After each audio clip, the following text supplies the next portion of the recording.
जय गुरु जी, संगत जी। गुरु जी की सभी प्यारी संगत को मेरा नमस्कार। आप सभी को जय गुरु जी। आशा करती हूँ आप सभी लोग स्वस्थ होंगे, खुश होंगे। कल मैं लाइव में नहीं आ पाई थी बिकॉज़ मेरी तबीयत ठीक नहीं थी और मैं लाइव नहीं कर पाई। तो आज मैंने एक पोस्ट डाला है और उसमें लिखा है कि हमारा जो मन रूपी और शरीर रूपी मंदिर है, उसकी सफाई की जिम्मेदारी किसकी है।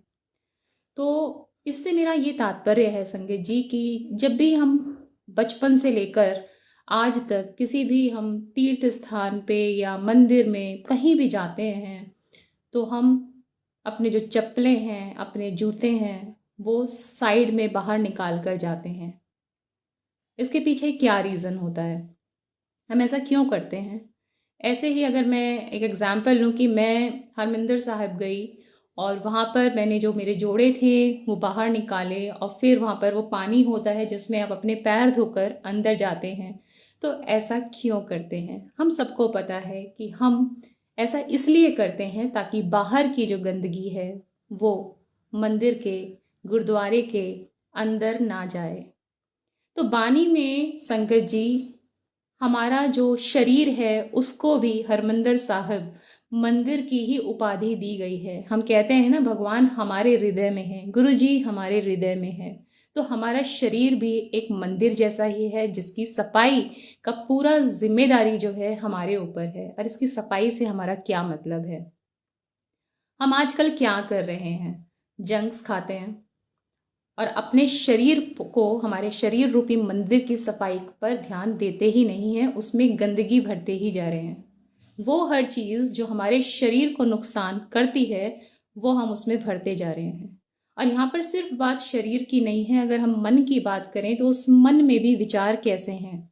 हर वक्त इसने मेरे साथ ऐसा किया, उसने मेरे साथ वैसा किया, आज मुझे यहाँ नुकसान हो गया। और इस तरह के विचार जो एक्चुअली पॉइजन का काम करते हैं हमारे शरीर के लिए। पहले मन खराब है, मन से फिर शरीर पे उसकी जो रिएक्शंस हैं वो आते हैं और हमारा शरीर भी फिर बीमार होता जाता है। तो हम क्यों नहीं इस शरीर की सफाई की और इस मन की सफाई की जिम्मेदारी लेते हैं, जबकि हम जानते हैं कि भगवान हमारे अंदर हैं। तो जिस तरह से हम गुरुद्वारा में अपने हाथ धोकर, पैर धोकर अंदर एंट्री करते हैं, तो इस शरीर की सफाई की जिम्मेदारी हम क्यों नहीं लेते। हम क्यों उन चीज़ों को नहीं त्याग कर सकते जो हमारे इस मंदिर के लिए सही नहीं है। हम वो खाना खाते थे ना नीचे बैठ के, और आज की डेट में वो सारी चीज़ें, उसमें छाछ पी रहे हैं, साथ में मट्ठा ले रहे हैं, दही ले रहे हैं, बट वो सारी चीज़ें आज मैं देखती हूँ जब हम मॉल्स में जाते हैं, छोटे छोटे बच्चे खाने के साथ सॉफ्ट ड्रिंक्स लेकर बैठे हैं जिसमें हाई शुगर कंटेंट होता है। और बचपन से ही उनका शरीर में एक ऐसी चीज़ जा रही है जो नहीं जानी चाहिए। और यही वजह है बहुत सारे बच्चे आज की डेट में डायबिटीज़ का शिकार हो रहे हैं। तो हम इस मंदिर को फॉर ग्रांटेड ले रहे हैं और इसमें वो चीज़ें भरते जा रहे हैं जो इसके लिए बिल्कुल भी ठीक नहीं है। तो बस यहाँ पे यही मैसेज है कि हमें इसकी सफाई की जिम्मेदारी लेनी चाहिए, अपने शरीर को स्वस्थ रखना चाहिए, वो चीज़ें खानी चाहिए जो इसके लिए सही हैं। और संगत जी, शरीर स्वस्थ रहेगा तभी तो हम भक्ति कर पाएंगे, तभी तो उस शरीर में, उस हृदय में जो हमारे गुरु जी विद्यमान हैं उनको देख पाएंगे। इसलिए मन भी सुंदर होना चाहिए, पवित्र होना चाहिए, उसमें भी वो कूड़ा करकट ना डालें जो उसके लिए सही नहीं है। तो संगत जी, लास्ट लाइव में मैंने आपसे शिव पुराण की बात करी थी और बताया था कि शिव पुराण गुरु जी कहते थे कि पढ़नी चाहिए। और उसमें बहुत सारी ऐसी चीज़ें हैं जो एक्चुअली जब हम पढ़ते हैं तो हमारे जो अकल के बंद दरवाजे हैं वो धीरे धीरे खुलते हैं। तो मैंने उसमें ज़िक्र किया था कि विष्णु जी को भी श्राप मिला था। क्यों मिला? तो संगत जी, अब यहाँ पर एक वर्ड आता है अहंकार, गर्व। और ये बहुत बुरी चीज़ है। जब भी हमें जीवन में सक्सेस मिलती है या हम कुछ अच्छा करने लगते हैं, हमारे साथ अच्छा होने लगता है, तो हम पहले तो ये सोचते हैं कि ये मैंने किया, मैं फर्स्ट आई क्योंकि मैंने मेहनत करी, मुझे इनाम मिला क्योंकि मैंने दिन रात मेहनत करी, मैं आज अमीर हूँ क्योंकि वो मेरी दिन रात मेहनत जो मैंने करी थी उसका नतीजा है। मुझे आज ये इतना अच्छा बेटा मिला, बेटी मिली, बिकॉज़ मेरे कर्म अच्छे थे। और यहाँ सिर्फ़ मैं रहता है, क्योंकि हम इस मैं पर बड़ी अकड़ करते हैं, गर्व करते हैं। बट सच्चाई तो ये है संगत जी कि हमारा यहाँ पर कुछ भी नहीं है। अगर आज हम भक्ति कर रहे हैं या मैं इस टाइम संगत यहाँ पर सत्संग कर रही हूँ, तो ये मुझे स्वयं ईश्वर ने दिया है। मेरे पास कुछ नहीं है ऐसा बोलने के लिए, वो मुझसे बुलवा रहे हैं।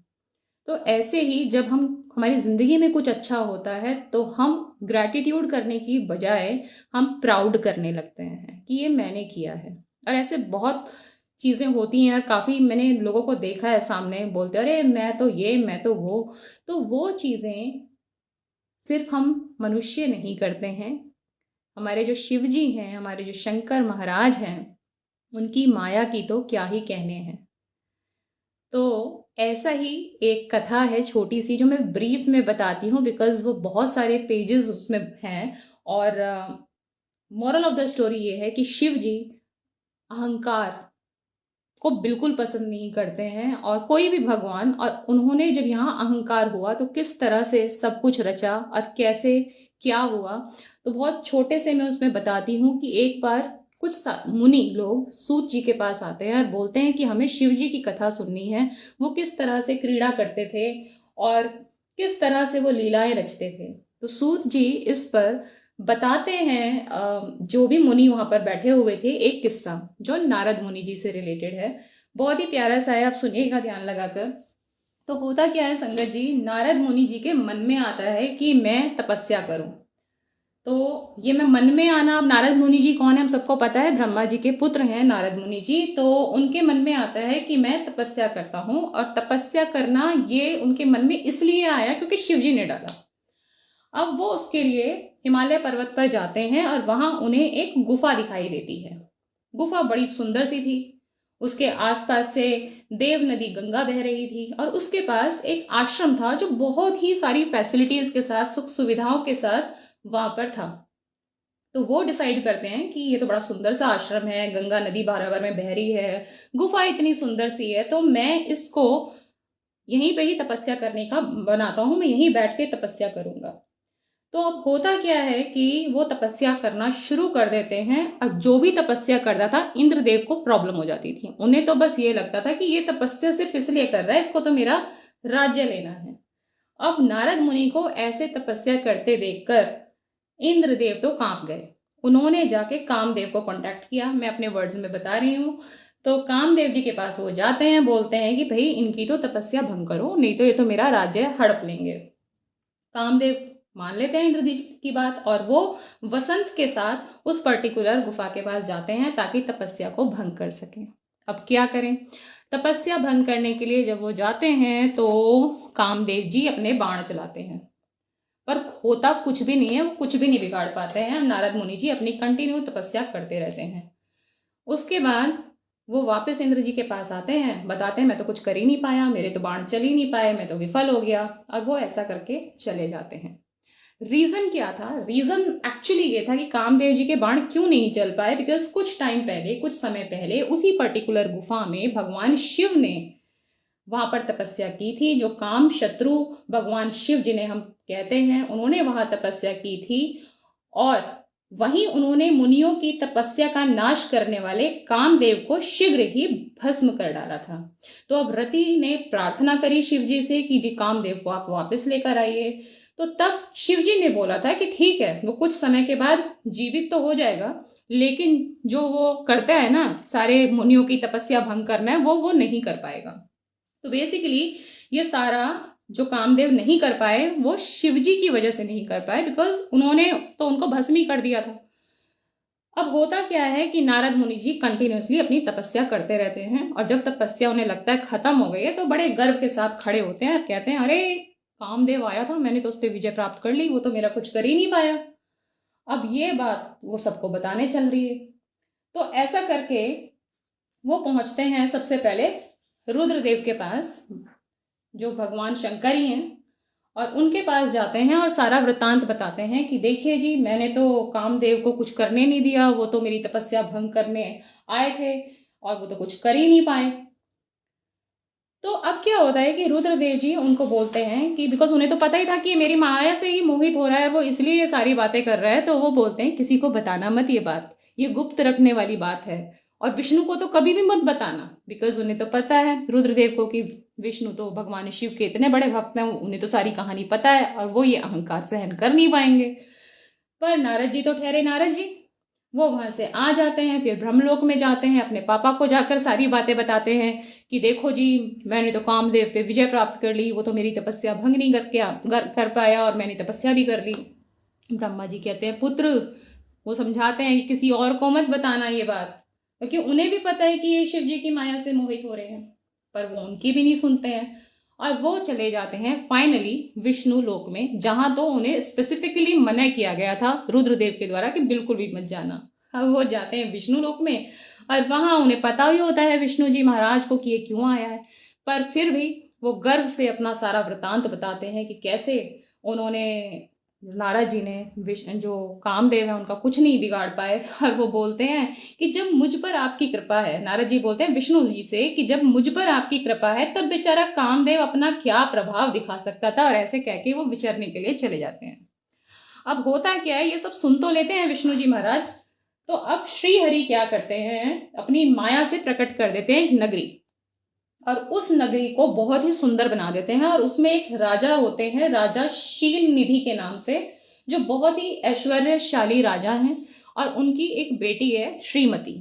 अब जब वो रास्ते में जा रहे हैं नारद जी, वो राज्य पड़ता है, इतना सुंदर राज्य, वहां पे इतने सुंदर सुंदर राजकुमार आए हुए हैं, वो कहते हैं ये क्या है, कहाँ है, कौन है। तो तब पता चलता है कि जी यहाँ पे जो राजा हैं उनकी इतनी सुंदर कन्या है श्रीमती, जिनका स्वयंवर होने जा रहा है। अब नारद जी जब उस कन्या को देखते हैं वो तो दीवाने हो जाते हैं, बोलते हैं भाई इससे तो मेरी शादी होनी चाहिए, मेरे स्वयंवर में मतलब ये मुझे सेलेक्ट करे।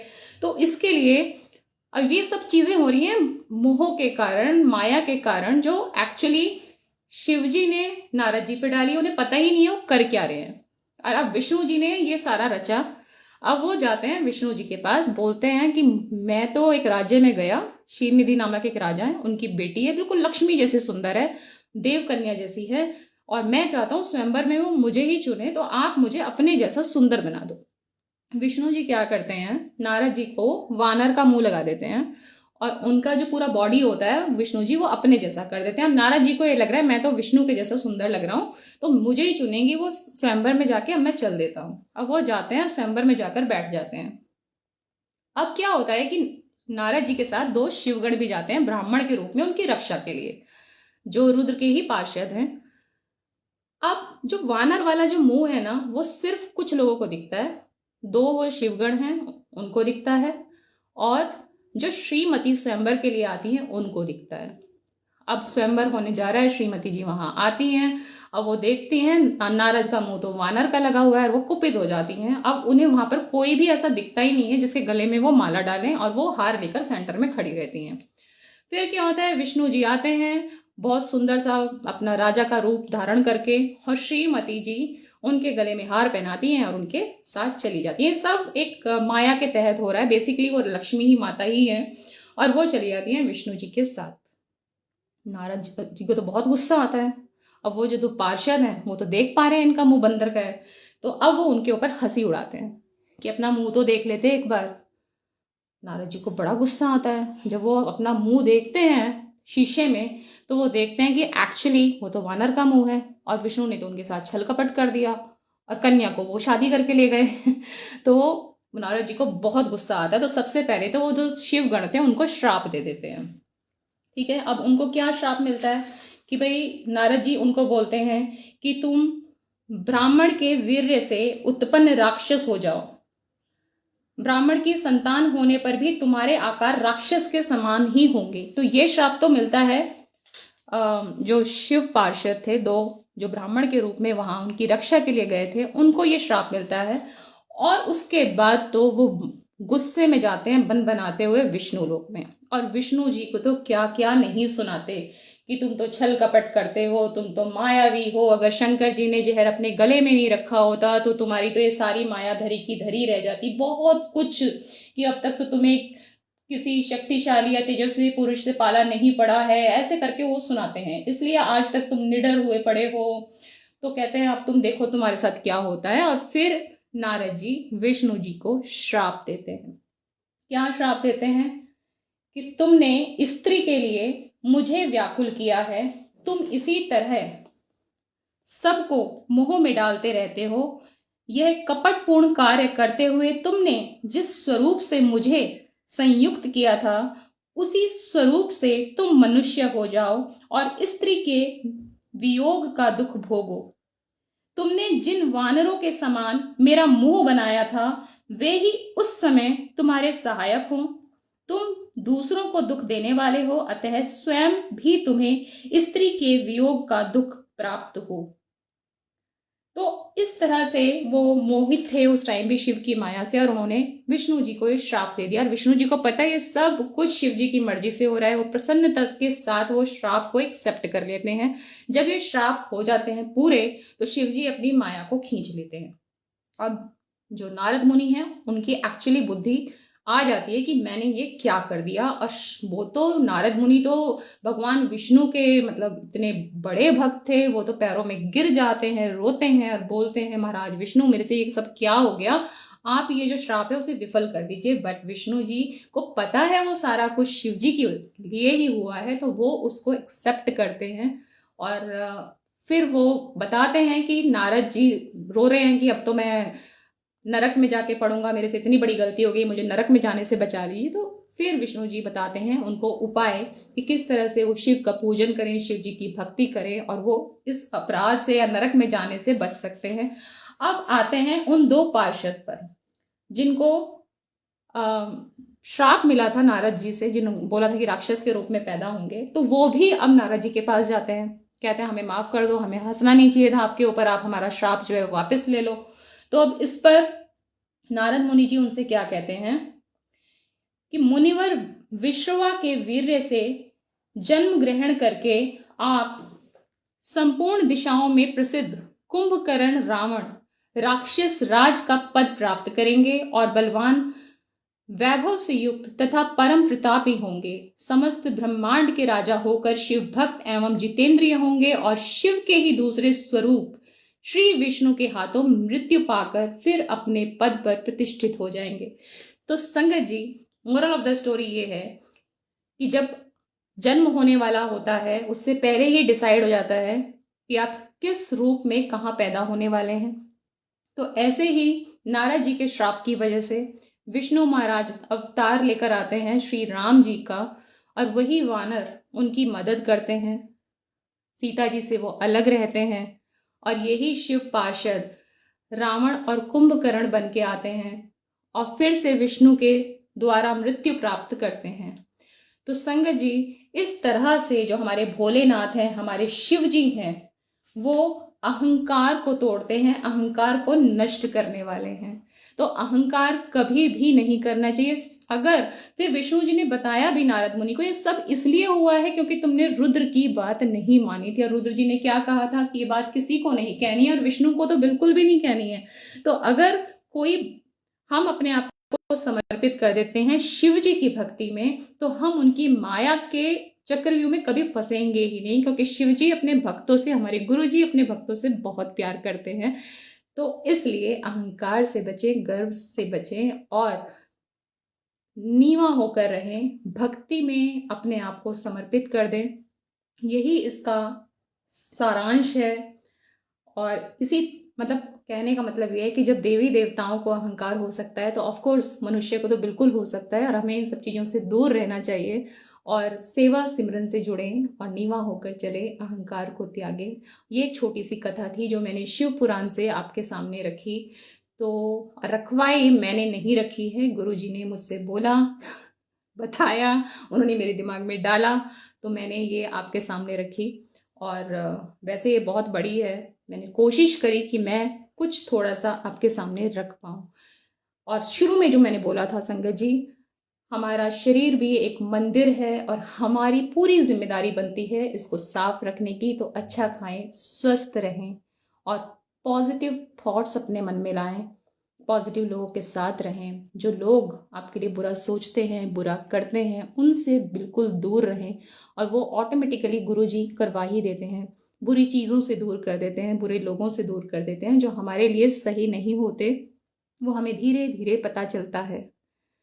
तो संगत जी, अपना ख्याल रखें। आशा करती हूँ कि आपको ये सत्संग पसंद आया होगा। लास्ट सत्संग में आप लोगों का बहुत सारा प्यार मुझको मिला।